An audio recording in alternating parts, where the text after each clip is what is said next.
Umako ngayon sa social media naman ang video ng isang binatang PhilAm na sinigawan at minura pa ang humuli sa kanyang traffic enforcer sa Clark, Pampanga. Ang humiling na enforcer nananatili pong kalmado naman sa buong insidente. Yun ang huli sa kanya. Bagay na umani naman ang papuri sa social media. Balitang hatid ni Cara David.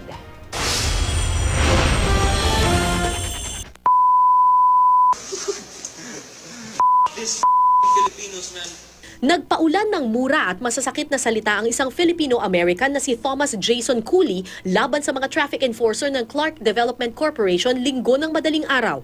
Kuha ito ng isa sa mga traffic enforcer na rumisponde sa insidente. Sa investigasyon ng Clark, alas 2:30 ng madaling araw nang makita ng mga gwardya at pulis sa parking lot ang 19 na taong gulang na si Cooley na nagdi-drifting o nagmamaneho na mistulang mabilis habang paikot-ikot. Sinita raw ito ni Roberto Lagman Jr., Traffic Accident Investigator ng Clark Development Corporation, pero biglang nagwala at nagmura ang binata. Magagalit, nagwawala, wala raw po siyang violation ginawa. So sugon sa sitwasyon, bawal po talagang mag-drifting doon sa parking lot ng tennis court. And then hanggang hindi na po siya ma-control.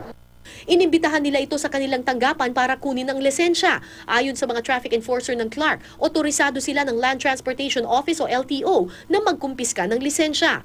Si Lagman ang makikita sa video na kalmadong kumakausap kay Cooley. Nag-viral sa social media ang video na iyan at napuri ang hindi pagpatol ni Lagman sa pagmumura ng sinitang binata.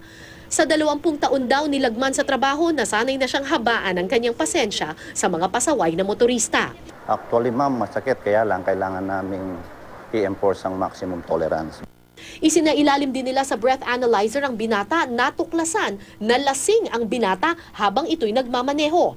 4,000 pesos ang multa sa drunk driving, 1,000 pesos sa reckless driving at 400 pesos ang multa sa pagiging arogante sa traffic officer. Hindi pa tinutubos ni Cooley ang kanyang lisensya.